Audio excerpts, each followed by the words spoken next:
নমস্কার। তো চলুন সবাইকে আমার চ্যানেলে ওয়েলকাম। আজকে যে স্টকটি নিয়ে আলোচনা করব, প্রথমে স্টকটির নাম বলে দিই, Tembo global industries limited, TGIL, Tembo global industries limited. এটি একটি high growth low P stock. স্টকটি লাস্ট 3-4 বছর থেকে 50%, 60% করে সেলস গ্রোথ করে যাচ্ছে। কিন্তু স্টকটি যদি ফরওয়ার্ডিং পি দেখেন, 10, 11, 12 এই পর্যায়ে পড়ে যাচ্ছে। মানে স্টকটি এখনো ফেমাস হয়নি, মানে পপুলার হয়নি। স্টকটার মধ্যে এখনো পুরো বাজার বা সব শেয়ার হোল্ডার ঢুকে পড়েনি। এই স্টকটির মধ্যে এখনো একটা মাল্টিব্যাগার হওয়ার চান্স রয়েছে। এর জন্য আমি স্টকটি নিয়ে আলোচনা করছি, টেম্বো গ্লোবাল ইন্ডাস্ট্রিজ লিমিটেড। আজকে আমরা এই স্টকটির বিজনেস অ্যানালিসিস করে নেবো, তারপরে এই মুহূর্তে কোম্পানি কিরকম বিজনেস করছে, আর প্লাস কোম্পানির ফিউচার প্রসপেক্ট কি আছে, পুরো জিনিসটা আজকে আমি ডিটেলসে আলোচনা করব। স্টকটির বিজনেস প্রথমে দেখে নিই, বিজনেস মডেলটা কিরকম। TGIL বা টেম্বো গ্লোবাল ইন্ডাস্ট্রিজ লিমিটেড, এটা বেসিক্যালি দুটো ভার্টিক্যাল আছে বিজনেসে। একটা হচ্ছে টেক্সটাইল, আর একটা হচ্ছে ইঞ্জিনিয়ারিং সেকশন। এখনো পর্যন্ত 50%, দুটো সেকশনে 50% করে বিজনেস করছে। আধা বিজনেস করছে টেক্সটাইল থেকে, আর বাকি আধা করছে ইঞ্জিনিয়ারিং সেকশন থেকে। টেক্সটাইলটা কি করে, টেক্সটাইল ইন্ডাস্ট্রি তারা করে হচ্ছে, এরা বিভিন্ন ধরনের ফ্যাব্রিক ম্যানুফ্যাকচারিং করে, এগুলো লাগে আপনার গার্মেন্টস সেক্টর, ফ্যাব্রিক ম্যানুফ্যাকচারিং করে, আর হচ্ছে ইয়ার্ন, সুতা, বিভিন্ন ধরনের সুতো, এগুলো আমাদের গার্মেন্টসের মধ্যে লাগে। এই দুটো জিনিসের ম্যানুফ্যাকচারিং করে, ইয়ার্নস আর যে ফ্যাব্রিক। এই ইয়ার্নস আর ফ্যাব্রিক ম্যানুফ্যাকচারিং করে যত বড় বড় আমাদের গার্মেন্টস কোম্পানি বা টেক্সটাইল কোম্পানি আছে, সমস্ত কোম্পানিকে এরা সাপ্লাই করে। এদের মোটামুটি বিজনেসের এখন 40 থেকে 50% মতো এখান থেকেই আছে, টেক্সটাইল ইন্ডাস্ট্রিতে আছে। আর একটা সেকশন আছে, হচ্ছে ইঞ্জিনিয়ারিং সেকশন। ইঞ্জিনিয়ারিং সেকশনটা কিন্তু এখন কোম্পানির মেন ফোকাস। মানে কোম্পানি এখন ধীরে ধীরে টেক্সটাইলের থেকে ইঞ্জিনিয়ারিং সেকশনের দিকে চলে যাচ্ছে। কারণ হচ্ছে ইঞ্জিনিয়ারিং সেকশনে এদের প্রফিটেবিলিটি অনেক বেশি, এবং গ্রোথ স্কোপও অনেক বেশি হচ্ছে আপনার ইঞ্জিনিয়ারিং সেকশনে।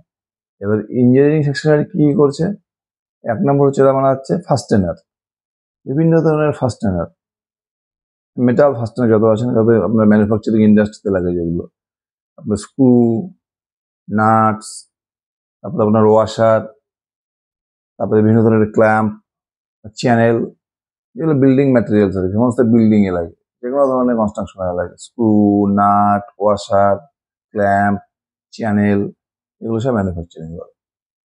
আর একটা কি করে, অ্যাঙ্কার ম্যানুফ্যাকচারিং করে। অ্যাঙ্কার বিভিন্ন ধরনের অ্যাঙ্কার ম্যানুফ্যাকচারিং করে। অ্যাঙ্কার বলতে বোঝায় যে লম্বা চেন থাকে, তার পিছনে দেখবেন লোহার স্ট্রাকচার থাকে। এটা দিয়ে কি করে, এই যে বড় বড় যত আপনার আছে বোটস, জাহাজ যেগুলো থাকে না, সেই জাহাজগুলোকে জলের মধ্যে ফেলে দিয়ে জাহাজটাকে আটকানোর জন্য আর কি। জাহাজটা যাতে কোনো দিকে না চলে যায়, কোনো হাওয়াতে বা কোনো একটা কিছু হয়ে গেল, যাতে জাহাজটা ডুবে না যায় বা অন্য কোনো দিকে না চলে যায়, এই অ্যাঙ্কারের সাহায্যে কি করে এরা জাহাজটাকে আটকে রাখে আর কি, বোট বা জাহাজে। এটা হচ্ছে অ্যাঙ্কার। এই অ্যাঙ্কার এটা কিন্তু ম্যানুফ্যাকচারিং। আর কি করে, HVAC সলিউশন করে। HVAC মানে হচ্ছে আপনার heating, ventilation and air condition. এই জিনিসটা পুরো এরা সলিউশন করে। মানে ইন্ডাস্ট্রিয়াল বিল্ডিং বলেন, কোনো কমার্শিয়াল বিল্ডিং বা রেসিডেন্সিয়াল বিল্ডিং এ যে পুরো একদম এয়ার কন্ডিশন, আপনার রুম টেম্পারেচারকে কন্ট্রোল করা, পুরো ভেন্টিলেশন সিস্টেম, পুরো সিস্টেমটাকে ভেন্টিলেশন, রুম টেম্পারেচার, তারপরে এয়ার কন্ডিশন, পুরো ব্যাপারটাকে এরা সলিউশন করে। এই সলিউশন হচ্ছে HVAC। সমস্ত রকম ইন্ডাস্ট্রিতে লাগে এটা। ইন্ডাস্ট্রি, যত ইন্ডাস্ট্রিয়াল অ্যাপার্টমেন্ট রয়েছে, industrial building, commercial building, personal building, এই HVAC সলিউশনটাকে এরা পুরো তৈরি করে দেয় আর কি, HVAC সলিউশন। আর রিসেন্ট এখন কোম্পানি কি করছে,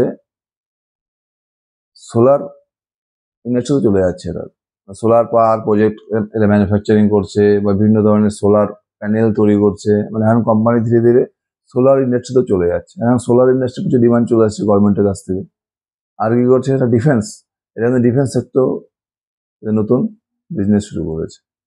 তাহলে কোম্পানির বিজনেসে কি কি আছে, এক হচ্ছে টেক্সটাইল, 2 নম্বরে মেটাল, বিভিন্ন ধরনের ফ্যাব্রিকেটেড মেটাল প্রোডাক্টস, মানে আপনার এই fastener, screw, nut, bolt, washer, এগুলো ম্যানুফ্যাকচারিং করেছে।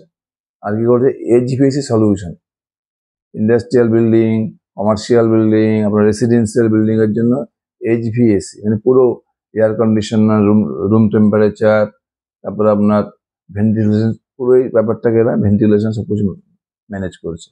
আর কি করছে কোম্পানি, এখন চলে আছে সোলার ইন্ডাস্ট্রিতে, বিভিন্ন সোলার প্যানেল তৈরি করছে, সোলার প্রজেক্ট বানাচ্ছে এরা, মানে ইপিসি প্রজেক্ট, পুরো সোলার প্রজেক্ট বানাচ্ছে। তারপরে ডিফেন্স সেক্টরে চলে যাচ্ছে এরা, ডিফেন্সের জন্য বিভিন্ন ধরনের আর্মস ম্যানুফ্যাকচারিং করছে, প্লাস ডিফেন্সের জন্য নতুন নতুন টেকনোলজি নিয়ে চলে আসছে। এই হচ্ছে কোম্পানি মোটামুটি ডাইভার্সিফাইড বিজনেস আর। এর কোম্পানি যদি Q1 এর রেজাল্ট দেখেন, Q1 এ কোম্পানির সেলস গ্রোথ করেছে 93%। এবছরের Q1 এ কোম্পানির সেলস গ্রোথ করেছে 93%, আর প্রফিট গ্রোথ করেছে 253%। 93% সেলস গ্রোথ আর প্রফিট গ্রোথ হচ্ছে 253%। এটা কোম্পানি যদি লাস্ট 5 বছরের গ্রোথ দেখেন, মানে 2021 থেকে 2025, 4 বছরে যদি আপনি কোম্পানির গ্রোথ দেখেন, তাহলে দেখবেন 2021-এ কোম্পানির টোটাল সেল ছিল 105 কোটি টাকা, আর 2025-এ কোম্পানির সেলস গিয়ে দাঁড়িয়েছে মোটামুটি 750 কোটি টাকা। মানে এই মাঝের 4 বছরে কোম্পানির সেল করা 7 টাইমস হয়ে গেছে। যদি প্রফিট দেখেন, নেট প্রফিট, 2021-এ কোম্পানির নেট প্রফিট ছিল মোটামুটি 2.5 কোটি টাকা, 2.5 crore, আর 2025-এ প্রফিট গিয়ে দাঁড়িয়েছে 51 crore। 2021-এ কোম্পানির টোটাল প্রফিট ছিল 2.5 কোটি টাকা, 2.5 crore, আর 2025-এ কোম্পানির প্রফিট গিয়ে দাঁড়িয়েছে 51 crore, মানে মোর দ্যান 20x। সেলস হয়ে গেছে 7x, আর প্রফিট হয়ে গেছে 20x। এবার কোম্পানির এই মুহূর্তে কোম্পানির ফিউচার গাইডেন্স কি আছে, এই মুহূর্তে কোম্পানি দেখুন, কোম্পানি যে টার্গেট নিয়েছে, এরা ধীরে ধীরে কি বলছে, টেক্সটাইল ইন্ডাস্ট্রির বিজনেসটা কমিয়ে দিচ্ছে এবং ইঞ্জিনিয়ারিং সেকশনে কিন্তু এরা বিজনেসটা বাড়িয়ে দিচ্ছে। কারণটা হচ্ছে ইঞ্জিনিয়ারিং সেকশনে এদের প্রফিট মার্জিনটা বেশি। এদের ফিউচার গ্রোথ গাইডেন্স হচ্ছে, এদের এই মুহূর্তে দেখবেন জুন 2025 পর্যন্ত অলরেডি এই ফিনান্সিয়াল ইয়ারের জন্য অলরেডি 1350 কোটি টাকার অর্ডার এদের পেয়ে গেছে এরা, আর প্লাস 2000 কোটি টাকার অর্ডার এদের পাইপলাইনে আছে। এরা রিসেন্ট মহারাষ্ট্র গভর্নমেন্টের সাথে এরা একটা কি বলেছে, ডিফেন্স প্রজেক্ট পেয়েছে এরা। মোটামুটি এই ডিফেন্স প্রজেক্টটা কি করবে, মহারাষ্ট্র গভর্নমেন্টের জন্য এরা, ডিফেন্স সেক্টরের জন্য এরা মোটামুটি নতুন গানস, আর্মস ম্যানুফ্যাকচারিং করবে, প্লাস টেকনোলজি ডেভেলপমেন্ট করবে ডিফেন্স সেক্টরের জন্য। এটা কিন্তু মহারাষ্ট্র গভর্নমেন্ট এদেরকে অলরেডি অর্ডার দিয়ে দিয়েছে। প্লাস মহারাষ্ট্র যেটা আছে, ইলেকট্রিক ডিপার্টমেন্ট যেটা আছে, Maharashtra electric development corporation limited, এরা একটা 1000 কোটি টাকার প্রজেক্ট পেয়ে গেছে এই ডিপার্টমেন্টের কাছ থেকে। কি করবে এখানে, যে সোলার, পুরো যে সোলার সিস্টেমের কাজ করবে, একটা বিশাল একটা 120 মেগাওয়াট এরা একটা সোলার পাওয়ার প্রজেক্ট বানাবে। দুটো অর্ডার অলরেডি মহারাষ্ট্র গভর্নমেন্টের কাছ থেকে পেয়ে গেছে। একটা সোলার পাওয়ার প্রজেক্ট বানাচ্ছে 120 মেগাওয়াটের, প্লাস ডিফেন্স সেক্টরের জন্য এরা কিন্তু নতুন কন্ট্যাক্ট করছে মহারাষ্ট্র গভর্নমেন্টের সাথে, এই নিউ আর্মস ম্যানুফ্যাকচারিং করবে, প্লাস একটা নতুন টেকনোলজি নিয়ে আসবে। এটা আমার ডিফেন্সের অর্ডারটা মোটামুটি 1000 কোটি টাকার অর্ডার, ঠিক আছে।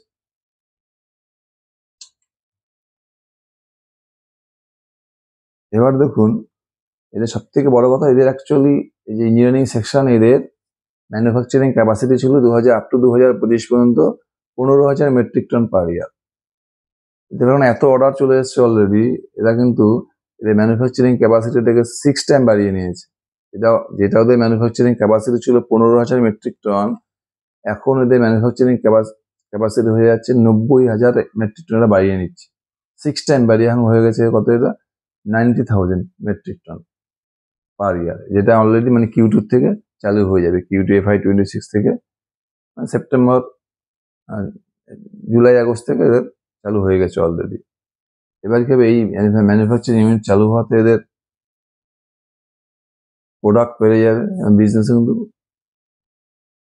প্রচুর গ্রোথের স্কোপ চলে আসছে অলরেডি। আর অলরেডি এরা দেখুন মোটামুটি 1350 কোটি টাকা অর্ডার পেয়ে গেছে, আর 2000 কোটি টাকার অর্ডার অলরেডি পাইপলাইনে আছে। এটা মহারাষ্ট্রের গভর্নমেন্টের সাথে 1000 কোটি টাকা ডিফেন্সের অর্ডার পেয়ে গেছে। প্লাস মহারাষ্ট্রে কি করছে, একটা 120 মেগাওয়াটের সোলার পাওয়ার প্রজেক্টও বানাচ্ছে। হিসেবে আরো বড় বড় ইন্টারন্যাশনাল পদে এরা মালদ্বীপেও একটা প্রজেক্ট করছে, বিভিন্ন ধরনের প্রজেক্টে কাজ করছে। প্লাস এদের এখন ম্যানুফ্যাকচারিং ক্যাপাসিটি প্রায় 6 টাইম বেড়ে গেছে। তার ফলে কি হবে, এদের এই first general manufacturing, HVAC solution, এগুলোর বিজনেসও বাড়তে থাকে। আর কোম্পানি যে টার্গেট দিয়েছে দেখুন, FY26 এর কোম্পানির টার্গেট দেখুন, 2025 দেখুন কোম্পানি টোটাল সেল করেছে কত, মোটামুটি 750 কোটি টাকা, আর টোটাল প্রফিট করেছে 51 করোড়। 2025 টোটাল সেল 750 কোটি টাকা, টোটাল প্রফিট করেছে 51 করোড়। প্রফিট টার্গেট দিয়েছে 2026-এর জন্য, এরা 2026-এ টোটাল সেল করবে মোটামুটি 1100 কোটি টাকা। 2025-এ সেল কত, 750 কোটি টাকা, 2026-এর টার্গেট দিয়েছে 1100 কোটি টাকা, মানে মোটামুটি এখানে 50% গ্রোথ পেয়ে যাচ্ছে, সেলস গ্রোথ। আর প্রফিটের টার্গেট দিয়েছে 2025-এ প্রফিট করেছে কত, 51 করোড়, আর 2026-এর প্রফিটেবল টার্গেট 80 থেকে 100 কোটি টাকা, মানে এখানে মোটামুটি ডাবল 100%-এর মধ্যে profit growth guidance. Sales growth guidance 1100 crore টাকা 2026, এখানে মোটামুটি 50% গ্রোথ, আর প্রফিটের গাইডেন্স 2026-এ 80 থেকে 100 কোটি টাকা। 2025-এ কত করেছে প্রফিট, 51 করোড়, মানে এখানে মোটামুটি 100%-এর মতো আপনি গ্রোথ পাচ্ছেন প্রফিট। এই মুহূর্তে কোম্পানির মার্কেট ক্যাপ কত, এই মুহূর্তে কোম্পানির মার্কেট ক্যাপ হচ্ছে মোটামুটি 900 কোটি টাকা, ছোট কোম্পানি 900 করোড়। 2026-এ কোম্পানির প্রফিটেবল টার্গেট দিয়েছে, নেট প্রফিট টার্গেট 80 থেকে 100 কোটি টাকা। আমি কনজারভেটিভলি 80 কোটি টাকা ধরলাম, যদি 80 কোটি টাকা কোম্পানির প্রফিট হয়, আর কোম্পানির মার্কেট ক্যাপ হচ্ছে কত, 900 কোটি টাকা, কিন্তু কোম্পানির পি কত দাঁড়াচ্ছে, 900/80, মোটামুটি 11। 2026-এ কোম্পানির ফরওয়ার্ডিং পি দাঁড়াচ্ছে 11। আর গ্রোথ ইঞ্জিন কত, সেলস গ্রোথ 50%, আর প্রফিট গ্রোথ মোটামুটি 100%।